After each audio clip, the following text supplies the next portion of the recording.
Hello sir, ನಮಸ್ಕಾರ sir. ನಮಸ್ಕಾರ. ಶ್ರೀನಿವಾಸಯ್ಯ ಮಾತಾಡ್ತಾರೆ ಸರ್. ಓ, ಹೇಳಿ ಶ್ರೀನಿವಾಸನವರೇ. ಅಮೃತ ತಿಂಗೆ ಅಪೂರ್ವ ಆಫೀಸಿಗೆ ಬಂದಿದ್ದಾರೆ ಸರ್. ಇಬ್ಬರು ಪರ್ಸನಲ್ಗೆ ಮಾತಾಡ್ತಾ ಇದ್ದಾರೆ ಸರ್. ಸರಿ, ನಾನು ಅವ್ರಿಗೆ ಫೋನ್ ಮಾಡ್ತೀನಿ.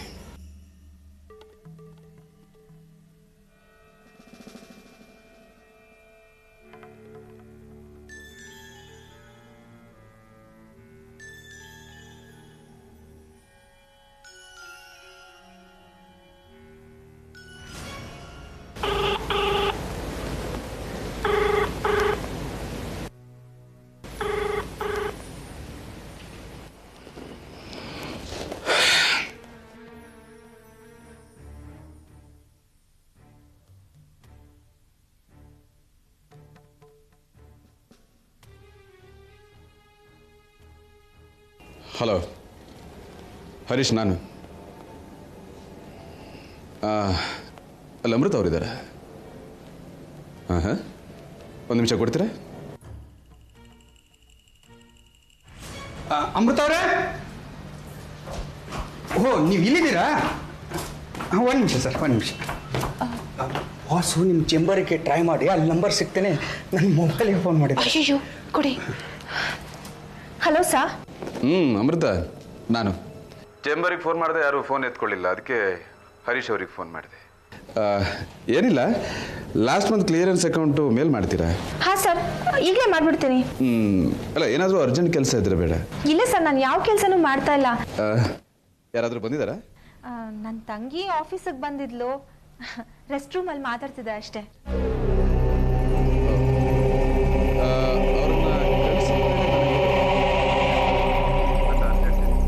ಹಾಂ ಸರ್. ಓಕೆ ಓಕೆ ಓಕೆ, ಬಾಯ್.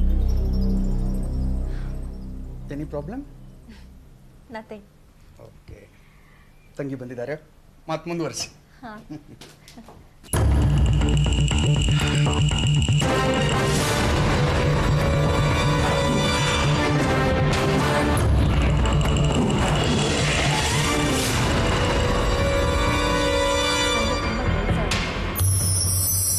ನೀನು ನಿಮ್ಮ ಮಾವನ ಕಂಪನಿನಲ್ಲಿ ನನಗೆ ಕೆಲಸ ಕೊಡೋ ವಿಷಯ ಬಿಟ್ಟು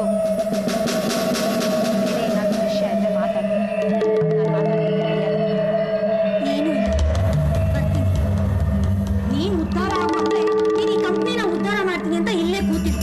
ಗರಿ ಸನಿ ಸರಿ ಗರಿ ಗರಿ ಸನಿ ಸರಿ ಗಮ ಪಮ ಗಮ ಪದ ಪಮ ಪಮ ಗಮ ಪದ ನಿ ಸ.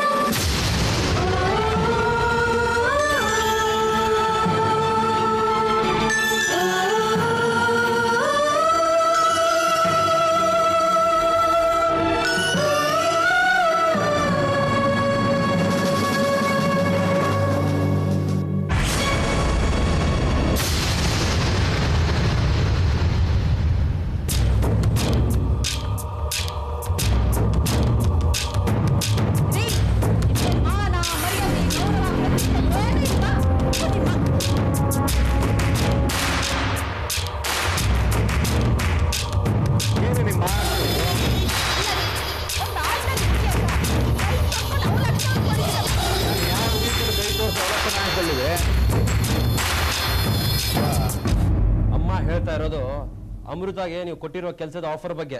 ಓ, ಅದರಿಂದ ನಾನು ಮರ್ಯಾದೆ ಹೋಗುವಂತದೇನಿಲ್ವಲ್ಲ? ಅಲ್ಲ ರೀ, ನೀವಾಗೆ ಕೆಲಸ ಕೊಡ್ತೀನಿ ಅಂತ ಹೇಳಿ ಅಪೂರ್ವನ ಹತ್ರ ಹೇಳಿ ಕಳ್ಸಿದ್ಮೇಲೆ ಅವಳು ಅದನ್ನ ತಿರಸ್ಕಾರ ಮಾಡಿದ್ರೆ ನಿಮ್ಗೆ ಅವು ಮರ್ಯಾದೆ ಆದಂಗಲ್ವಾ? ಏನಮ್ಮ ಅಪೂರ್ವ, ನಿಮ್ಮ ಅಕ್ಕ ನಮ್ಮ ಕಂಪ್ನಿ ಬರೋದಿಲ್ಲ ಅಂದ? ಮಾವ, ನಾನು ಸಾಕಷ್ಟು ತಿಳಿಸಿ ಹೇಳಿದೆ. ನೀನು ನಮ್ಮ ಮಾವನ ಕಂಪ್ನಿಗೆ ಬಂದು ಸೇರೋದ್ರಿಂದ ನಿನ್ಗೆ ಅಲ್ಲಿಗಿಂತ ಜಾಸ್ತಿ ಸಂಬಳ ಕೊಡ್ತಾರೆ, ಕಾರ್ ಕೊಡ್ತಾರೆ, ಬಂಗ್ಲೆ ಕೊಡ್ತಾರೆ ಅಂತ. ಆದ್ರೆ ಅವಳು ಆ ಸೂರ್ಯಪ್ರಕಾಶ್ ಕಂಪ್ನಿ ಬಿಟ್ಟು ಬರೋದೇ ಇಲ್ಲ ಅಂತಾಳೆ. ಏನ ಸೂರ್ಯಪ್ರಕಾಶ್ ನಿಮ್ಮ ಅಕ್ಕನಿಗೆ ಚಿನ್ನದ ಕಿರೀಟ ತೋರಿಸ್ತಾನಂತ? ಅವನು ಕಡಿಮೆ ಸಂಬಳ ಕೊಟ್ಟು ಹೆಚ್ಚು ಕೆಲಸ ಮಾಡ್ಕೊತಾನೆ. ಅಂಥದ್ದಲ್ಲಿ ನಮ್ಮವರು ತಮ್ಮವರು ಅಂದ್ಬಿಟ್ಟು ನಮ್ಮ ಕಂಪ್ನಿಗೆ ಬಂದ್ರೆ ಬರಲ್ಲ, ನಮ್ಗೆ ಅವಮಾನ ಮಾಡ್ತೀರಾ? ಮಾವ, ನಾನು ಏನು ಹೇಳಿದ್ರು ಅವ್ಳು ಕೇಳ್ತಾ ಇಲ್ಲ. ಅವಳಿಂದಾನೇ ಆ ಸೂರ್ಯಪ್ರಕಾಶ್ ಕಂಪ್ನಿ ನಡೀತಾ ಇದೆ, ಅವಳಿಂದಾನೇ ಆ ಕಂಪ್ನಿ ಉದ್ಧಾರ ಆಗ್ತಾ ಇದೆ ಅನ್ನೋ ಥರ ಮಾತಾಡ್ತಾಳೆ. ನನಗೂ ಕೋಪ ಬಂತು. ನೀನು ಉದ್ಧಾರನೇ ಆಗೋದಿಲ್ಲ ಅಂತ ಬೈದ್ ಬಂದೆ. ಉದ್ಧಾರ ಆಗೋದಲ್ಲ, ಹಾಳಾಗ್ತಾಳೆ. ನಿಮ್ಮಕ್ಕನಿಗೆ ಕಮ್ಮಿ ದುರಂಕಾರ ಇದೆ ಅನ್ಕೊಂಡಿದ್ಯಾ? ನಾನು ಮೊದಲಿನ ದಿನ ನಿಮ್ಮನೆಗೆ ಬಂದಾಗ್ಲೇ ಅನ್ಕೊಂಡೆ ಅವಳ ಅಹಂಕಾರಕ್ಕೆ ಸರಿಯಾಗಿ ಪಾಠ ಕಲಿತಾಳೆ.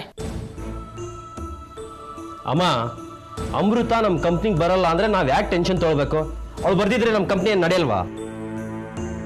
ನಡೆಯುತ್ತೆ ಕಣೋ, ಯಾಕೆ ನಡೆಯಲ್ಲ ರೀ? ಇನ್ಮೇಲೆ ಅವಳಿಗೆ ಯಾವುದೇ ರೀತಿ ಆಫರ್ ನೀವು ಕೊಡ್ಕೊಡ್ದು. ಅವಳು ನಷ್ಟ ಅನುಭವಿಸಿದ್ರೆ ಅವಳೇ ಅನುಭವಿಸ್ತಾಳೆ.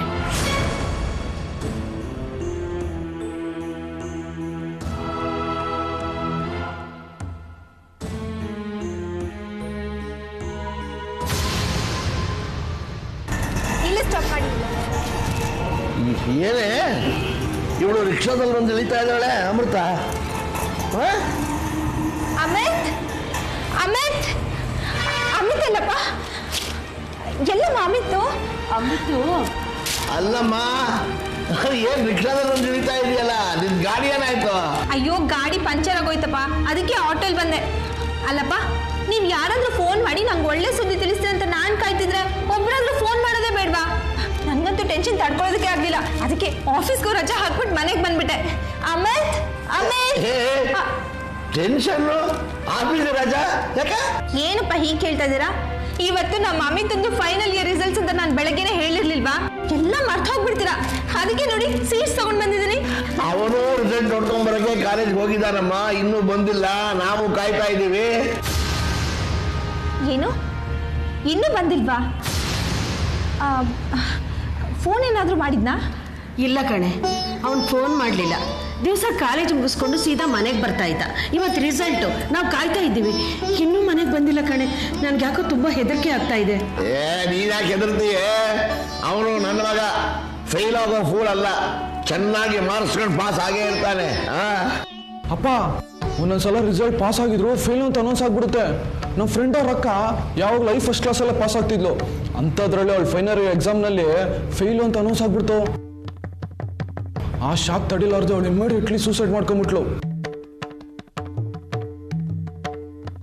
ಹೂ ಅಮ್ಮ, ಆಮೇಲೆ ಗೊತ್ತಾಯ್ತು ಅವಳು 90% ಮಾರ್ಕ್ಸ್ ತೊಗೊಂಡು ಪಾಸ್ ಆಗಿದ್ದಾಳೆ ಅಂತ. ಅಯ್ಯೋ ದೇವ್ರೆ, ನನ್ನ ಮಗನ ರಿಸಲ್ಟ್ ಅಲ್ಲಿ ಹಾಗಾಗಿರಲ್ಲ ತಾನೆ? ಅಯ್ಯೋ ಲೋ, ಯಾರ್ಯಾರದ್ದೋ ವಿಷಯ ಹೇಳ್ಬಿಟ್ಟು ಅವಳನ್ನ ಯಾಕೋ ಹೆದರಿಸ್ತೀಯ? ಮೊದಲೇ ಹೆದರ್ತಾಳೆ ಅವಳು, ಹಲ್ಲಿ ಕಂಡ್ರೆ ಹೆದರೋಳ ಮೇಲೆ ಹಾಮೆಸ್ರು ಮಾಡ್ತೀಯ. ಹೆದರ್ಕೋಬೇಡ ಕಣೆ, ಅವನು ಪಾಸ್ ಆಗಿರೋ ಖುಷಿಲಿ ಎಲ್ಲಾರ ಹೋಗಿರ್ತಾನೆ ಅಷ್ಟೇ.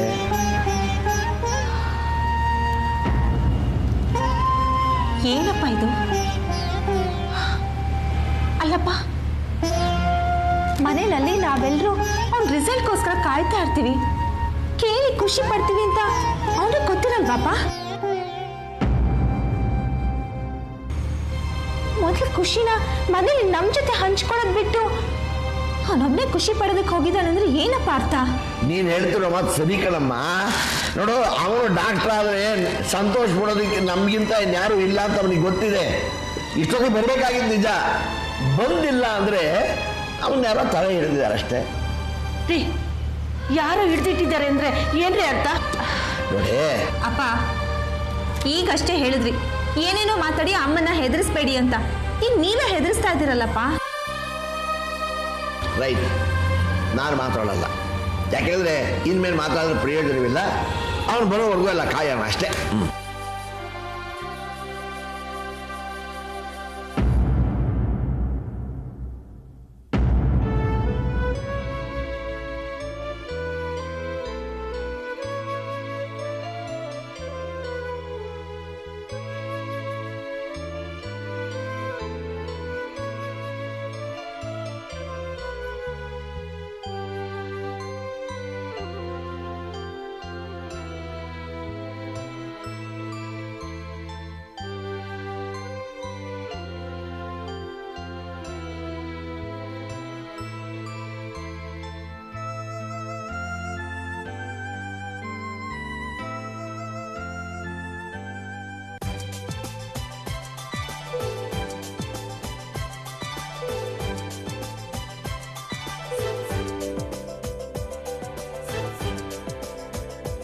ಡಾಕ್ಟರ್ ಅಮಿತ್, ಕೇಕ್ಗೆ ಆಪರೇಷನ್ ಮಾಡಿ.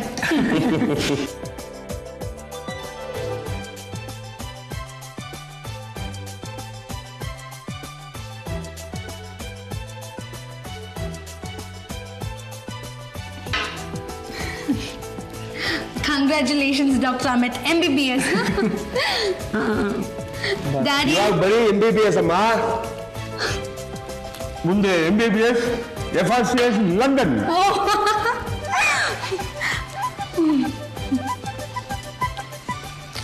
ಅಮಿತ್, ನಾನು ಎಷ್ಟೋ ಜನ VIP-ಗಳಿಗೆ 5 ಸ್ಟಾರ್ ಹೋಟ್ಲು, 7 ಸ್ಟಾರ್ ಹೋಟ್ಲು ಎಲ್ಲದರಲ್ಲೂ ಪಾರ್ಟಿ ಕೊಟ್ಟಿದ್ದೀನಪ್ಪ. ಆದರೆ ನನ್ನ ಮನೇಲಿ ನನ್ನ ಮುದ್ದಿನ ಮಗಳು ಈ ಕೇಕು ನಿಮ್ಮ ಯಶಸ್ಸು ಭಾಳ ಆನಂದ ಆಗ್ತಾ ಇದೆಯಪ್ಪ. ನಿಜ ಹೇಳ್ಬೇಕಂದ್ರೆ ನಿನ್ನಂಥ ಯೋಗ್ಯನಾದ ಹುಡುಗನ್ನ ಗಂಡನಾಗಿ ಪಡಿಯೋಕ್ಕೆ ನನ್ನ ಮಗಳು ಅದೃಷ್ಟ ಮಾಡಿದ್ಲು. ಏನು ಹೇಳ್ತೀಯ Manisha? Yes daddy, he deserves it. Amit ಅಷ್ಟು ಇಂಟೆಲಿಜೆಂಟು, ಅಮಿತ್ ತಗೊಂಡಷ್ಟು ಪರ್ಸೆಂಟೇಜು ಅಮಿತ್ ಕಾಲೇಜಲ್ಲೇ ಯಾರೂ ತಗೊಂಡಿಲ್ಲ. ಪರ್ಸೆಂಟೇಜ್ ತಗೊಳ್ಳೋದು ಮುಖ್ಯ ಅಲ್ಲಮ್ಮ. ಅಮಿತ್ ಮನೆಯಲ್ಲಿ ತುಂಬ ಜನ, ಅನಾನುಕೂಲ ಜಾಸ್ತಿ. ಅಂಥದ್ರಲ್ಲಿ ಇಷ್ಟು ಡೆಡಿಕೇಶನ್ನು, ಶ್ರದ್ಧಾ ಭಕ್ತಿ ಇಟ್ಟು ಇಷ್ಟು ಪರ್ಸೆಂಟೇಜ್ ತಗೊಂಡಿದ್ದಾನೆ ಅಂದರೆ ರಿಮಾರ್ಕಬಲ್. ಸರ್, ನೀವು ಹೀಗೆಲ್ಲ ಹೊಗಳ್ತಾ ಇದ್ರೆ ನಂಗೆ ತುಂಬ ಸಂಕೋಚ ಆಗುತ್ತೆ ಸರ್. ಡ್ಯಾಡಿ, ಅಮಿತ್ ಮೊದಲೇ ಸಂಕೋಚದ ಸ್ವಭಾವ. ನೀವು ಇಷ್ಟೊಂದು ಹೊಗಳಿದ್ರೆ ಇಲ್ಲಿರೋ ಐಸ್ ಕ್ರೀಮ್ ಥರ ಕರ್ಗೆ ಹೋಗ್ಬಿಡ್ತಾನೆ ಅಷ್ಟೇ. ಹಾಗಾದರೆ ನಾನು ಹೊಗಳಲ್ಲಮ್ಮ. ಅಮಿತ್, ನಾನು ಸುಮ್ಮನೆ ಹೊಗಳ್ತಾ ಇಲ್ಲಯ್ಯ, ನನ್ನ ಮನಸ್ಸಿಗೆ ಬಂದಿದ್ದನ್ನ ಹೇಳ್ತಾ ಇದ್ದೀನಿ. I am telling this from my heart, not from my mouth. Anyway, once again congratulations, you are really brilliant. Daddy, ನೀವು ಹೋಗ್ಲಲ್ಲ ಅಂತ ಮತ್ತೆ ಮತ್ತೆ ಹೊಗಳ್ತಾ ಇದ್ದೀರಾ. ಈಗ ನನಗೆ ಸಂಕೋಚ ಆಗತ್ತೆ ಅಷ್ಟೇ. ಈಗಾಗಲೇ ಲೇಟ್ ಆಗಿದೆ, ಊಟ ಬಡಿಸ್ತೀನಿ, ಕೂತ್ಕೊಳ್ಳಿ.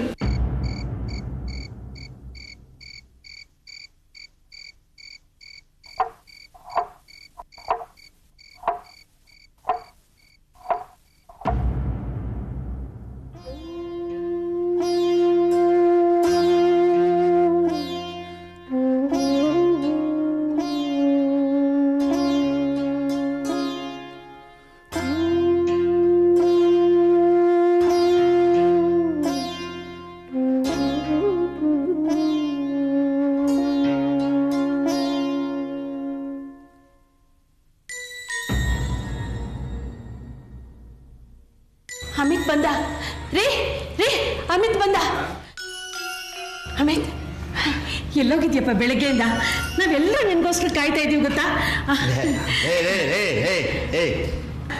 ತಡಿ, ಅವೆಲ್ಲ ಆಮೇಲೆ ಆಗಲಿ. ನಿನ್ನ ರಿಸಲ್ಟ್ ಏನಾಯ್ತು ಫಸ್ಟ್ ಅದನ್ನ ಹೇಳು. ಅಪ್ಪ, ನಾನು ಪಾಸ್ ಆಗಿದ್ದೀನಪ್ಪ.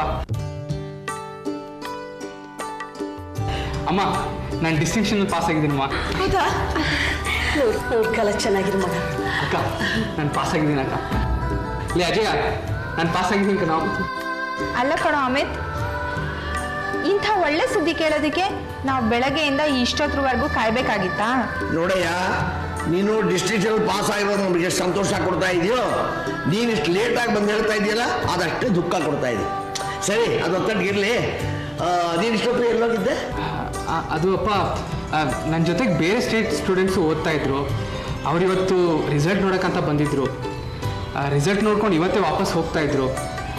ಎಲ್ಲರೂ ಒಳ್ಳೆ ರಿಸಲ್ಟ್ ತೊಗೊಂಡು ಪಾಸ್ ಆಗಿದ್ದೀವಿ ಅನ್ನೋ ಖುಷಿನಲ್ಲಿ ಒಂದು ಚಿಕ್ಕ ಪಾರ್ಟಿ ಮಾಡೋಣ ಅಂತ ಹೋಗಿದ್ವಿ.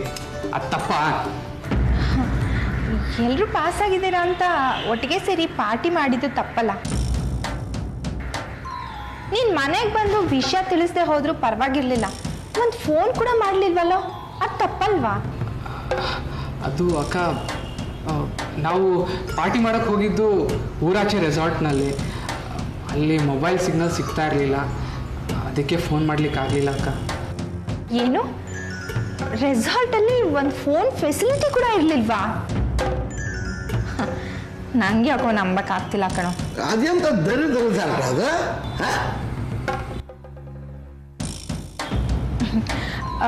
ಸರಿ, ಹೋಗಲಿ ಬಿಡು. ಅಮಿತ್, ನೀನು ಡಿಸ್ಟಿಂಕ್ಷನಲ್ಲಿ ಪಾಸ್ ಆಗ್ತೀಯ ಅಂತ ನನಗೆ ನಂಬಿಕೆ ಇತ್ತು ಕಣೋ. ಅದಕ್ಕೆ ಸ್ವೀಟ್ಸ್ ತೊಗೊಂಡು ಬಂದಿದ್ದೀನಿ. ಎಲ್ಲರಿಗೂ ನಿನ್ನ ಕೈಯಾರ ನೀನೇ ಹಂಚ್ಬಿಡೋ, ಬಾ.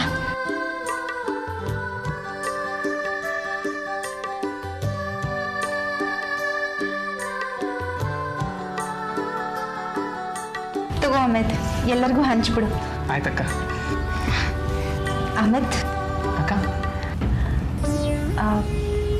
ಪಾರ್ಟಿ ನಿಶಾ ಮನೇಲಿ ತಾನೇ ಆಗಿತ್ತು? ನಿಜ ಹೇಳು.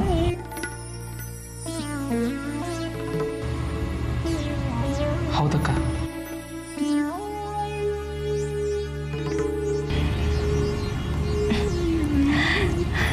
ಸರಿ, ನೀನು ಹೋಗಿ ಎಲ್ಲರಿಗೂ ಸ್ವೀಟ್ಸ್ ಹಂಚ್ಬಿಡು. ಹೋಗು ಹೋಗ ಅಮಿತ್.